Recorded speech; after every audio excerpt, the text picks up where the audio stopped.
Pambojila jamungangue, iaia, orerê. Pambojila jamungangue, iaia, orerê. Pambojila jamungangue, iaia, orerê. Pambojila jamungangue, iaia, orerê. É uma vila mavambo, recompenso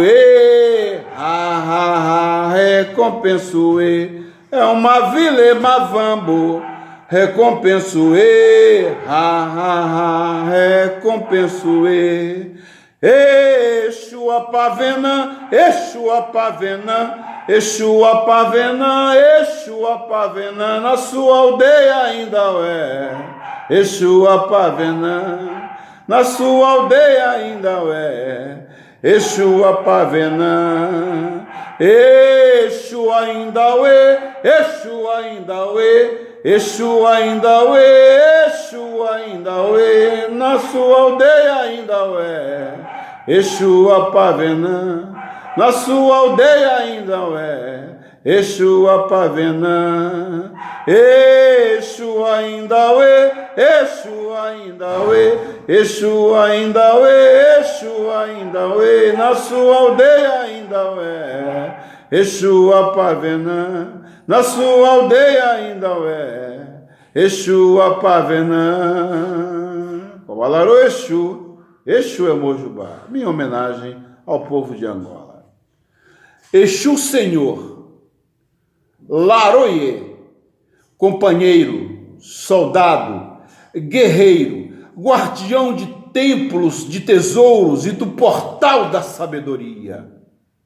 A ti rendemos homenagens pelo que sois e pelo que representas para todos nós. Sois a ligação entre nós e o Orum, grande missivista, grande mensageiro, grande executor perfeito de todas as tarefas que lhes são confiadas. Sois as estradas, as embarcações aéreas, terrestres, marítimas e fluviais, meios através dos quais nós não logramos nos deslocar sobre a face da terra. Sem ti, ó Exu Todo-Poderoso, não chegamos a lugar nenhum. De todas as forças espirituais que carregamos, sois a mais próxima, pois comes, bebes, amas, sorri, gozas, se entristece e odeias conosco. Por isto tudo posto, eu te rogo, ó Exu Todo-Poderoso, abre-me a porta do dia de hoje e sejas o meu, o seu, o nosso guardião. Axé, assim seja. Cobalarô Exu, Exu é Mojubá, Mojubaô, Axé. Está entrando no ar mais uma página do programa Brasil Candomblé Verdade. Sob a apresentação, produção e direção deste que vocês ouvem e veem, o Babalorixá, o Voduno, o advogado, o jornalista João Batista de Airá. Estou falando hoje, dia 1º de julho de 2018, da cidade de Duque de Caxias, no Rio de Janeiro, onde fica o meu Ileaxé, ou o meu Querebentã, ou minha Casa de Orixá, tá? Ou como queiram, ou qualquer outro nome que queiram dar. Bem, sem mais delongas, nós vamos direto ao assunto, tá? Aos assuntos que nos trouxe hoje. O programa hoje será apresentado pelo advogado pelo jornalista e pelo babalorixá, devido aos temas que hoje nós vamos abordar. O primeiro tema que nós iremos fazer a abordagem será o tema jurídico. Por quê? Porque são dois temas, são duas notícias veiculadas, tá, na mídia e que dizem respeito a todos nós, é do nosso interesse. Então aqui estou eu para vocês, se vocês abrirem ou acessarem o meu blog, que é o blog Brasil Candomblé Verdade, blogspot.com.br, Brasil Candomblé Verdade, blogspot.com.br, vocês vão se deparar lá com as duas últimas matérias, tá? Colocadas no blog por nós. Então, estas duas matérias, tá, foram ali colocadas justamente a exemplo de milhares outras que muitas das vezes, na maioria das vezes, eu deixei de opinar. E conforme eu já disse a vocês, eu sou jornalista opinativo, tá? Opinativo. Então essas duas notícias, elas são muito importantes para nós, porque depois elas irão ter um desdobramento, tá? Afro-religioso, tá? Que também nos interessa,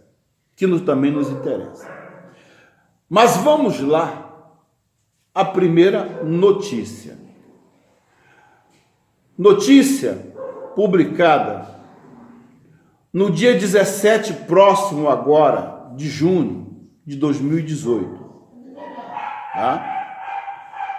O Supremo Tribunal Federal declarou, através dos seus 11 ministros, tá, sobre a imprescritibilidade do crime de injúria racial, equiparando o mesmo ao crime de racismo. Bem, meus caríssimos internautas, meus caríssimos irmãos de fé, evidentemente que eu estou aqui justamente para dissecar a notícia em si e procurar traduzir para vocês, até porque nós vamos estar diante de uma notícia que fala, tá?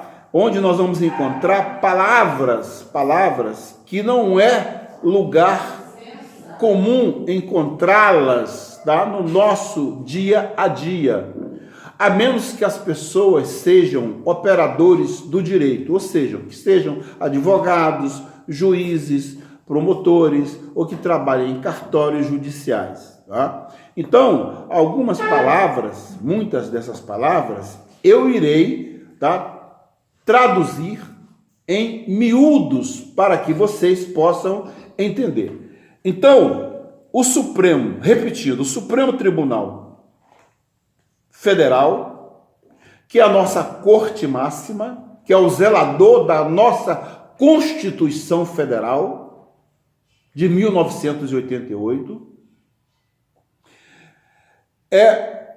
decidiu sobre a imprescritibilidade. Então, em primeiro lugar, o que é imprescritibilidade? Imprescritibilidade é tudo aquilo que não prescreve. Por quê? Porque tudo em direito está ligado a um prazo. Você não poderá buscar um direito seu ad eterno. O que quer dizer ad eterno? Eternamente. Você estará ligado a um prazo. Então, o prazo hoje, os direitos pessoais, tá? O cidadão, pelo novo Código Civil de 2002, tá? Diminuiu, que é de 20 para 10 anos. Então, você tem 10 anos para buscar o seu direito na justiça. O direito a uma indenização, a uma reparação. Você tem 10 anos. Chama-se a prescrição do direito de buscar a atuação da jurisdição do judiciário. Ou seja, que o judiciário venha e lhe dê uma resposta, favorável ou não, conforme em tese você acha que tenha direito ou não. Muito bem. Então, no caso aqui, nós estamos diante de uma injúria, O Código Penal, ele prevê 3 tipos de crimes contra a pessoa. Nós temos, tá? Contra a dignidade e a moral da pessoa. Nós temos a calúnia, a injúria e a difamação, tá? E agora nós temos o racismo.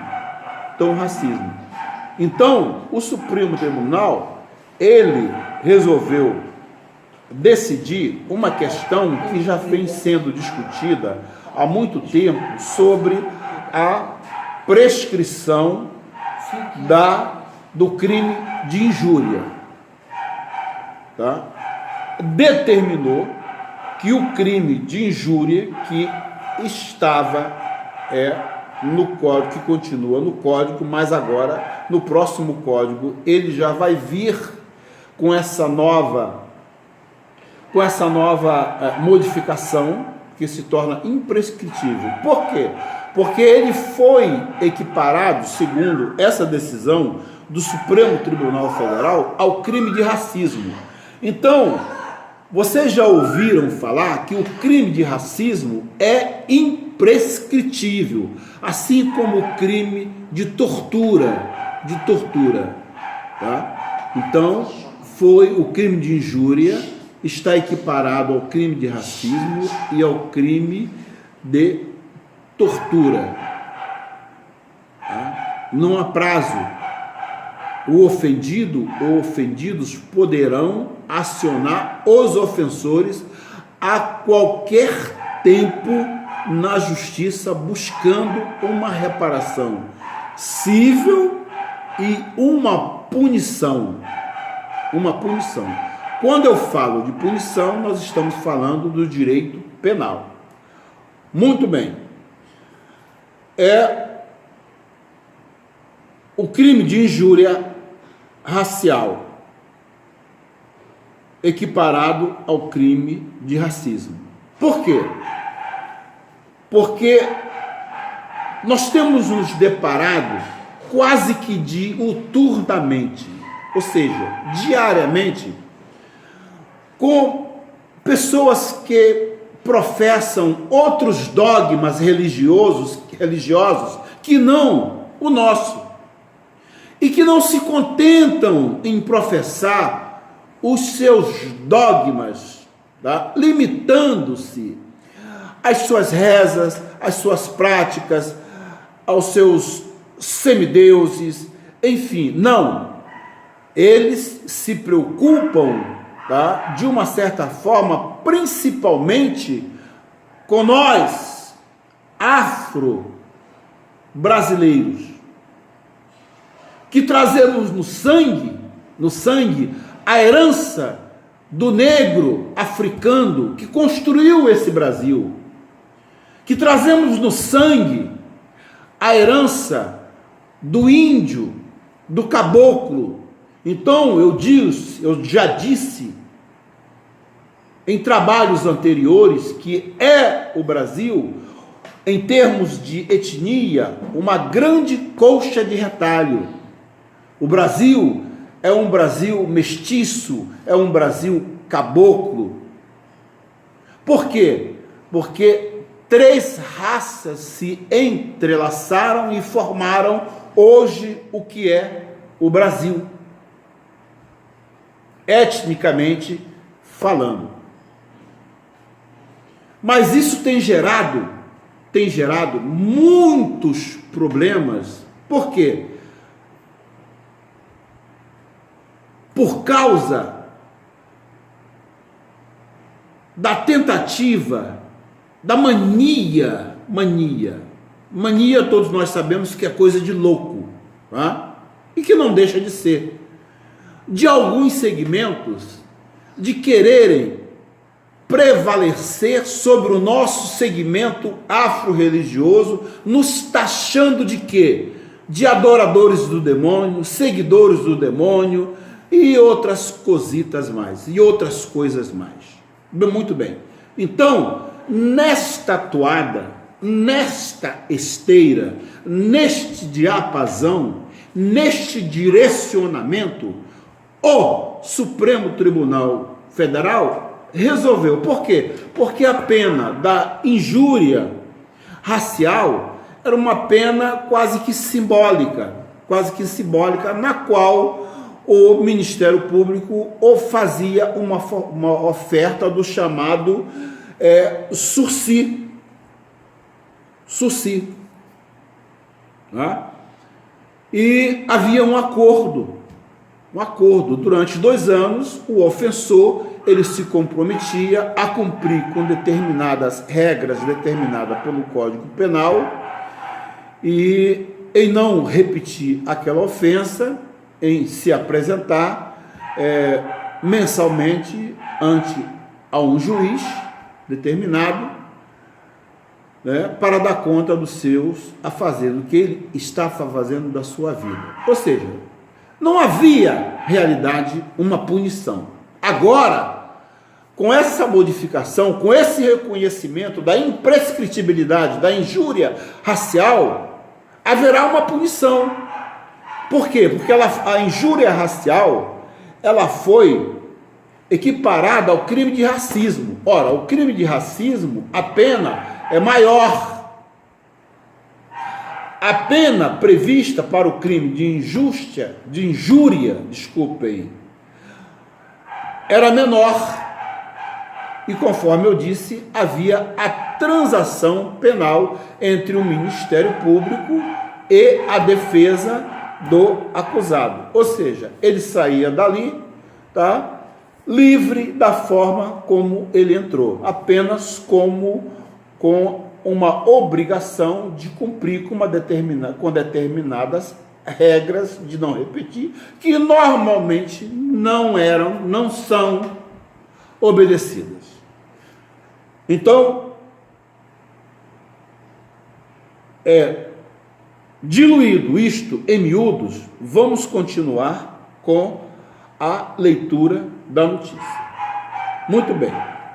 Em decisão da primeira turma do Supremo Tribunal Federal, a mesma entendeu que os crimes de injúria por conotação racial, veja, crime de injúria por conotação racial, ou seja, de cunho racial, previsto no artigo 140 do Código Penal, parágrafo 3º, se equipara aos crimes previstos na Lei 7.716 de 89.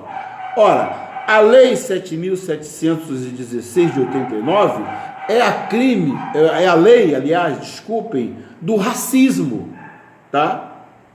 Que não prescreve.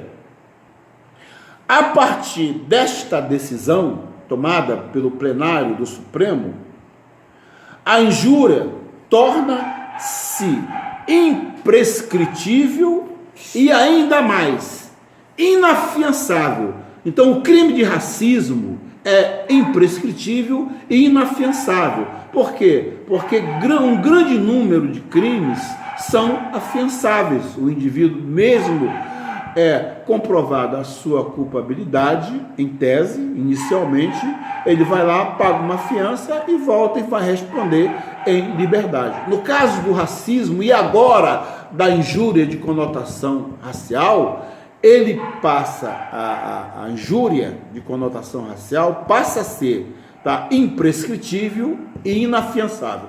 Aquele que for preso, ou flagrado praticando o crime de injúria racial ou de racismo, ele é preso sem direito à fiança e sem direito a requerer a prescrição daquele crime, porque ele agora é imprescritível. Bem, meus queridos internautas, meus queridos irmãos de fé, nós estamos diante de uma decisão que, na realidade, é uma grande vitória para nós, afro-brasileiros, principalmente os praticantes do segmento afro-religioso. O candomblé, a umbanda, umbanda-omblé, o candomblanda, a quimbanda, o candomblé de caboclo, o xambá, o tambor de mina, enfim, é uma vitória para nós. Então nós temos que nos regozijarmos com esta decisão. Tá? Muito bem. Tá? A partir desta decisão, a injúria torna imprescritível e inafiançável, conforme eu disse anteriormente.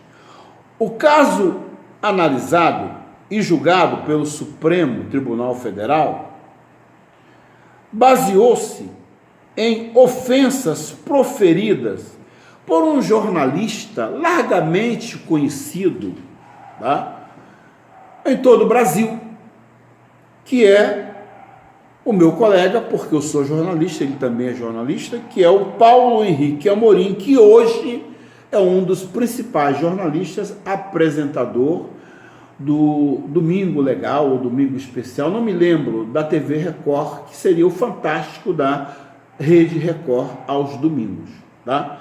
Por quê? Porque o jornalista e meu colega Paulo Henrique Amorim afirmou ser um outro colega nosso, também jornalista, que é o Heraldo Pereira, que todo mundo conhece, que é um negro, que é um jornalista, que trabalha na Rede Globo de televisão, apresentando muitas das vezes o Jornal Nacional na folga dos titulares. Muito bem. Segundo a notícia, o Paulo Henrique Amorim afirmou, abre aspas, que o jornalista Heraldo Pereira, seu colega, era um negro de alma branca. Gente, eu já falei sobre isso. Tá? É o cúmulo do racismo. Tá? Você chamar um negro de alma branca como se a alma tivesse cor. A mesma coisa que eu disse em vídeos anteriores sobre magia negra, magia branca. Não existe magia negra, não existe magia branca, não existe magia amarela, verde, tudo é magia. A mesma coisa. Aonde? Quem foi que já voltou do além túmulo para dizer que quem era negro, quando em vida, quando morreu, passou a ter alma branca? Não, ninguém voltou. Então nós não podemos dizer que fulano é um negro de alma branca. Tá? Quando uma pessoa diz isso, ele está querendo ofender aquela pessoa, querendo dizer que ele só é bom, que ele só pratica bons feitos ou coisa semelhante, porque ele é dotado de uma alma branca. Porque se a alma dele fosse negra, como a pele dele, ele não faria coisas boas. Ele só faria o quê? Na concepção dos discriminadores, dos racistas, né? Dos radicais. Então o jornalista Paulo Henrique Amorim disse isso do seu colega, do nosso colega Heraldo Pereira. E disse mais ainda que, abre aspas, de que não conseguiu que o Heraldo Pereira não conseguiu nenhum atributo para tanto sucesso, além de ser negro de origem. Tá? Quer dizer que aqui ele aumenta mais ainda o cunho de racismo quando ele diz que o Heraldo Pereira não conseguiu nenhum atributo para fazer tanto sucesso. Quer dizer, como negro, tá? Ele jamais teria conseguido algum atributo, desculpem, para fazer tanto sucesso. Que o sucesso, subentende-se do que ele disse, que o sucesso do Heraldo Pereira está ligado ao fato dele ter alma branca. Bem, tal fato foi levado às barras dos tribunais e aqui nós estamos diante da decisão. Muito bem. O Ministério Público, gente, o Ministério Público é o órgão que defende a sociedade. O Ministério Público, ele tem como lema, como função maior, o de custos legis. O que é custos legis? Custos legis é uma locução latina que quer dizer defensor da lei. Custos, defensor. Legis, lei. Então ele é defensor da lei. Ministério Público. Muito bem. O referido órgão, Ministério Público, ofertou denúncia por racismo. No entanto, como tem sido praxe em casos similares, casos iguais, tá? Em que o entendimento subjetivo do promotor ou do magistrado prevalece, tá? O entendimento subjetivo do promotor ou do magistrado acaba prevalecendo. A denúncia foi desclassificada para injúria. A denúncia de racismo foi desclassificada para injúria, quer dizer, a injúria antiga. Antes dessa decisão que equiparou a injúria racial ao crime de racismo. Muito bem. Foi desclassificada para a injúria comum, que, em tese, teria uma pena mais branda, conforme eu lhes disse. Muito bem. Em razão da injúria, determinar em seu texto legal, no seu capítulo, lá no seu artigo, a pena de detenção. Notem bem, nós estamos aqui diante de mais uma figura jurídica chamada detenção. Por quê? Porque nós temos duas figuras, tá? Relacionadas à prisão. Nós temos a prisão por detenção e a prisão por reclusão, para o cumprimento da prisão por detenção e para o cumprimento da prisão por reclusão. Muito bem, nessa época, a pena imposta ao crime de injúria era a de detenção, ao passo que a pena para o crime de racismo determina a pena de reclusão. Ou seja, qual é a diferença entre a pena de detenção e a pena de reclusão? Que a pena de detenção, tá? Ela é mais branda, Geralmente o indivíduo raramente vai para a cadeia, tá?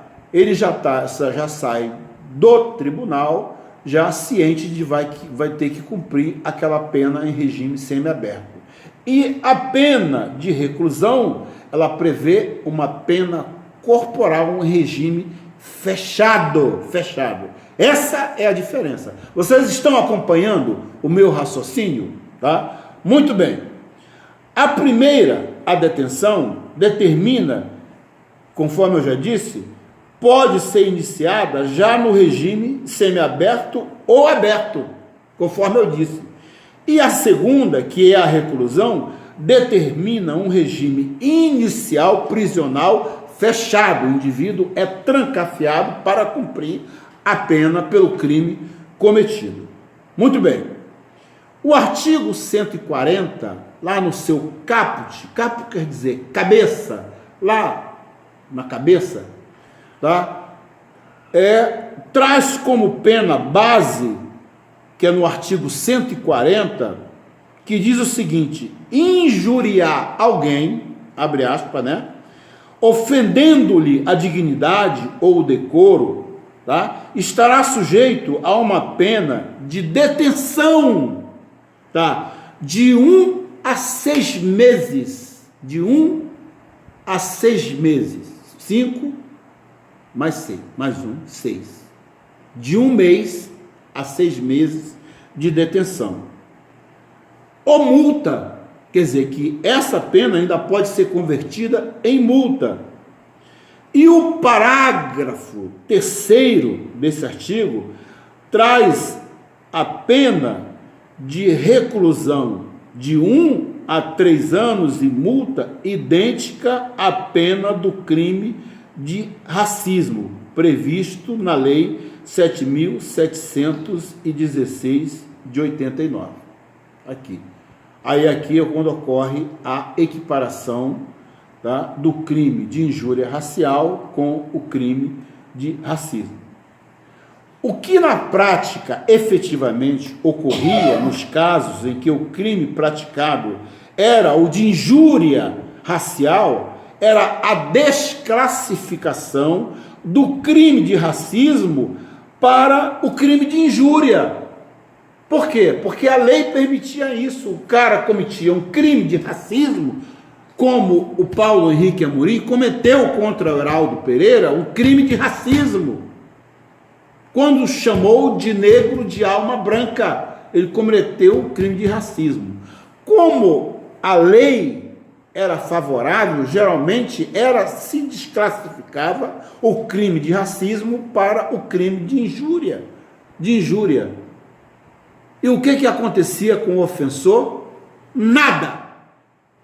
Absolutamente nada. Levando-se em conta, prosseguindo na leitura da notícia, levando-se em conta a pena base do caput, da cabeça do artigo 140 do Código Penal, e preenchendo,